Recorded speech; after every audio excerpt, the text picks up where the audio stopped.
Facilities విషయం ఎట్లుంటది sir? Swimming pool గానీ, క్లబ్ హౌస్ గానీ ఇప్పుడొచ్చే పాత ప్రాజెక్ట్స్‌లో ఇన్ని ఫెసిలిటీస్ లేవు గానీ, లేవు. లేటెస్ట్‌గా వచ్చే ప్రాజెక్ట్‌లో ఇలాంటి ఫెసిలిటీస్ లేకపోతే యూజర్సే కొనట్లేదు. కొనట్లేదు. సో, ఆల్మోస్ట్ అన్ని ప్రాజెక్ట్స్‌లో ఒకేలాగా ఫెసిలిటీస్ ఇస్తున్నారు. అంటే మీకు క్లబ్ హౌస్ అవ్వచ్చు, గ్రీనరీ అవ్వచ్చు, గార్డెన్ స్పేస్ అవ్వచ్చు, పూల్స్ అవ్వచ్చు. కొన్ని విల్లా ప్రాజెక్ట్‌లో అయితే విల్లాలోనే చిన్న మినీ పూల్ ఇచ్చేస్తున్నారు. ఓకే. ఈవెన్ అవుట్‌స్కట్స్‌లో జరిగేవి మీ మినీ విల్లాస్ అన్నారు కదా! దానిలో కూడా చిన్న విల్లా కూడా ఇస్తారు. చిన్న పూల్ కూడా ఇస్తున్నారు కొన్ని ఓకే. ప్రాజెక్ట్స్‌లో. ఆ! అట్లాంటి ఫెసిలిటీస్ ఉన్నాయి. విల్లాస్‌కి, అపార్ట్మెంట్స్‌కి పెద్ద కమ్యూనిటీ లెవెల్‌లో, అమ్యూనిటీస్ లెవెల్‌లో పెద్ద డిఫరెన్స్ ఉండదు. ఓకే.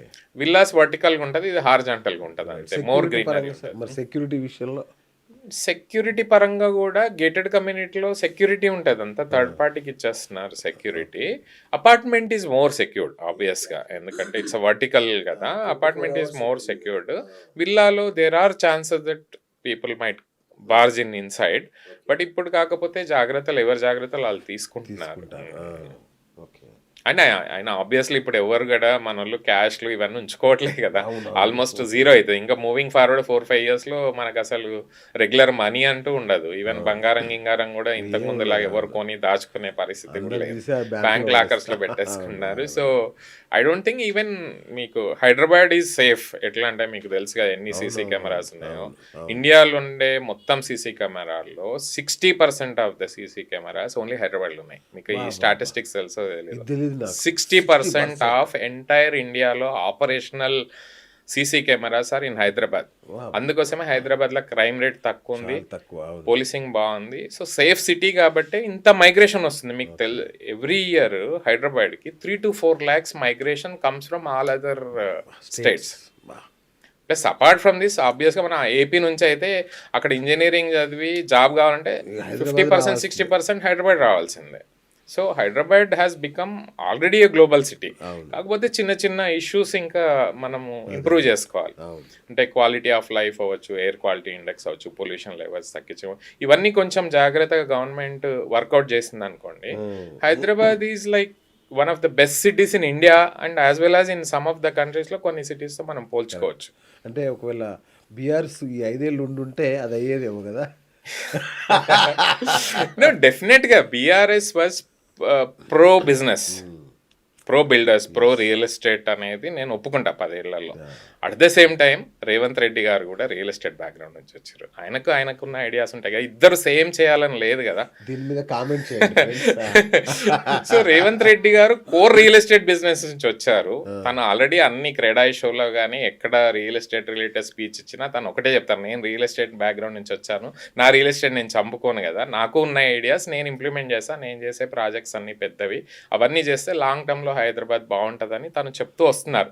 ఇంప్లిమెంటేషన్ ఎంతవరకు అవుతుంది అనేది తెలియదు కానీ the way the projects are being implemented, especially Musi rejuvenation, తర్వాత రీజనల్ రింగ్ రోడ్, ఈ ఫ్యూచర్ సిటీ, ఇవన్నీ కూడా డెఫినెట్గా లాంగ్ టర్మ్లో ఇట్ విల్ వర్కౌట్.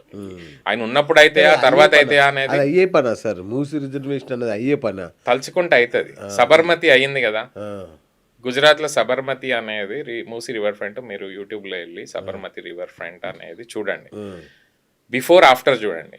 ఒక గుజరాత్లో అయ్యింది, మన హైదరాబాద్లో ఎందుకు జరగదు? గుజరాత్లో అవుతుంది సార్, అక్కడ కాదు, హైదరాబాద్లో. అట్లేం లేదండి. తలుచుకుంటే, జనాలు తలుచుకుంటే, పీపుల్ తలుచుకుంటే, forget about government. When people of the state, people of the country రెస్పాన్సిబుల్గా ఉండి if they want to do it, డెఫినెట్గా జరుగుతుంది. మనం గట్టిగా తలుచుకోవాలి అంతే. ఇప్పుడు మనం సిటీ క్లీన్గా ఉండాలని మనమంతా 4 కోట్ల, మన హైదరాబాద్లో 2 కోట్ల మంది ఉంటారు, అందరు కలిసి అవుట్స్కట్స్ అంతా, మనం అంతా తలుచుకుంటే డెఫినెట్గా will make the city clean. అట్లాగనే మూసీ మనకు రిజ్యునేషన్ కావాలి, thus is the necessity of this city moving forward for our generations అంటే డెఫినెట్గా గవర్నమెంట్ నుంచి అవుతుంది, జనాల నుంచి కూడా ఉండాలి. ఇప్పుడు అనేది గవర్నమెంట్ ఈజ్ మనమే, గవర్నమెంట్ అనేది సెపరేట్ కాదు కదా, మనమే ఎన్నుకున్న వాళ్ళం. మనం గట్టిగా తలుచుకుంటే డెఫినెట్గా అవుతుంది. అంతవరకు నాకు కాన్ఫిడెన్స్ ఉంది. మూవింగ్ ఫార్వర్డ్ కొత్త జనరేషన్ అయితే ఊరుకోదు. దే ఆర్ మోర్ ప్రో, ఏమంటారు, నేచర్ అండ్ అట్లాంటివి ఉన్నారు కాబట్టి డెఫినెట్గా రేపు ఫైట్స్ కూడా అవుతాయి మాకు కావాలి అని. ఈ రోజు కాకుండా 5 ఏళ్ళకో 10 ఏళ్ళకో. అంటే ఒక్కోసారి నిన్న వచ్చిన వరదలు చూస్తే జనాలు కొట్టుకుపోయారు. అసలు ఇంత మోకాళ్ళు నీళ్లు, ఇంటికి వెళ్ళడానికి 5-6 గంటలు పట్టింది ఆ వరదల నుంచి. అలాంటి చూసినప్పుడు హైడ్రా ఎఫెక్ట్గా పనిచేస్తే బాగుండేమో అనిపిస్తుంది నిజంగా, సీరియస్. ఇప్పుడు యా మీరు అన్నారు కదా లేక్స్ కొన్ని రిజువినేట్ అవుతున్నాయి. లేక్స్ రిజువినేట్ అయినప్పుడు మూసి ఎందుకు అవ్వద్దు? ఇప్పుడు మొన్న చేవెళ్ళ వికారాబాద్ చేవెళ్ళ రోడ్డు 6 lanes చేస్తున్నప్పుడు పెద్ద పెద్ద చెట్లు ఉన్నాయి, కొట్టనీయలేదు. హైవే ఇస్తా అంటే ఇప్పుడు మొన్న కోర్టుకి వెళ్తే కోర్టు ఏమన్నది ఆ చెట్లు కొట్టకుండా పక్క నుంచి వేసుకోండి రోడ్ అని చెప్పింది. జనాలు తలుచుకుంటే అయింది కదా. సో మూసీ రిజువినేట్ కూడా గవర్నమెంట్ చేయకుండా జనాలు ఒక రోజు గట్టిగా కోరుకుంటే అది అవుతుంది. కోరుకోవాలి మనం కాన్షియస్ అవ్వాలి. మన సిటీని మనం పరిరక్షించుకోవాలని అనుకుంటే కొన్ని మనమే అడగాలి గట్టిగా. కరెక్ట్. మినీ విల్లాలు కొనేటప్పుడు లీగల్గా చెక్ చేసుకోవాల్సిన డాక్యుమెంట్లు ఏముంది? మినీ విల్లాలైనా అపార్ట్మెంట్స్ అయినా ప్లాటింగ్ వెంచర్ అయినా ఒకటే అండి రూల్. డ్యూ డెలిజెన్స్ ప్రాపర్గా చేసుకోవాలి. ఆ డ్యూ డెలిజెన్స్లో డాక్యుమెంట్ చెక్ ఎట్లా ఉంటుందంటే ఆ ల్యాండ్ ఎవరిది, ఆ ల్యాండ్ మూలాలు ఎక్కడి నుంచి వచ్చినాయి, వీళ్ళు ల్యాండ్ ఎలా తీసుకున్నారు, డెవలప్మెంట్ తీసుకున్నారా, పర్చేజ్ చేశారా, అక్కడ నుంచి పర్మిషన్స్ అప్లై చేశారా, పర్మిషన్స్ ప్రొసీజర్ అంతా ఫాలో అయ్యారా, హెచ్ఎండిఏ పర్మిషన్ వచ్చిందా, హెచ్ఎండిఏ పర్మిషన్ వచ్చిన తర్వాత రెరా పర్మిషన్ వచ్చిందా, రెరా పర్మిషన్ తర్వాత కడుతున్నారా, ఆన్ టైం కడుతున్నారా అనేది ఇవన్నీ మనం క్రాస్ చెక్ చేసుకోవాలి. లక్కీగా రెరా వచ్చిన తర్వాత ఈ డేటా అంతా పబ్లిక్లో కనిపిస్తుంది. మీరు రెరా వెబ్సైట్లో వెళ్ళి ఆ పర్టికులర్ ప్రాజెక్ట్ ఎంటర్ చేస్తే రెరాలో ఇన్ఫర్మేషన్ వస్తుంది. అందులో కూడా ఆ ప్రాజెక్ట్ సంబంధించిన ప్రతి డాక్యుమెంట్ బిల్డర్ అప్లోడ్ చేయాల్సిందే. థ్యాంక్స్ టు రెరా డెఫినెట్గా రెరా వచ్చిన తర్వాత ట్రాన్స్పరెన్సీ అనేది పెరిగింది. సో అవన్నీ చెక్ చేసుకోవడానికి పబ్లిక్ డాక్యుమెంటేషన్ ఉంది. సెకండ్ ఏంటంటే మీరు చేయలేదనుకోండి ఆటోమేటిక్గా 10 మందిని అడిగితే ఆబ్వియస్గా ఇన్ఫర్మేషన్ ఇచ్చేవాళ్ళు ఉన్నారు. అలాగే agents, professional real estate companies కూడా వచ్చినాయి. మీరు వాళ్ళని అప్రోచ్ అయితే డెఫినెట్గా వాళ్ళు వెరిఫై చేసుకొని మీకు చెప్తారు.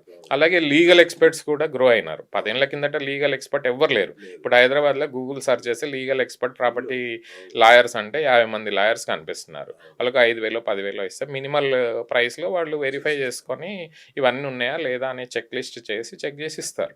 సో మీరు 2 కోట్ల ప్రాపర్టీగా ఉన్నప్పుడు 10,000 5,000 అమౌంట్ కట్టి చెక్ చేయడం దాని కాదు. మీకై మీరు ఓన్గా కూడా చేసుకోవచ్చు. కొంచెం మీకు టెక్నాలజీ ఐడియా ఉంటే ప్రొఫెషనల్స్ చేయించుకోవడం బెటర్ కదా. సో అదే అండి విల్లాస్, అపార్ట్మెంట్స్. సో ఆబ్వియస్గా మీరు బ్యాంకుకి వెళ్ళారనుకోండి, బ్యాంకు కూడా ఈ డాక్యుమెంట్స్ వెరిఫై చేస్తుంది. అవి వెరిఫై చేయకుండా వాళ్ళు లోన్స్ ఇస్తలేరు.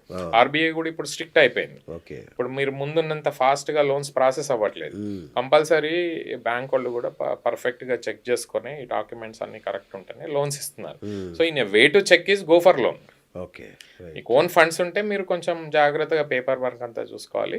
రెప్యూటెడ్ బిల్డర్స్ దగ్గర ఉన్నారనుకోండి, మెజారిటీ రెప్యూటెడ్ బిల్డర్స్ ఎలాంటి అంటే మీరు ఏది అడిగినా మీకు provide. Hi friends, thank you for watching this video.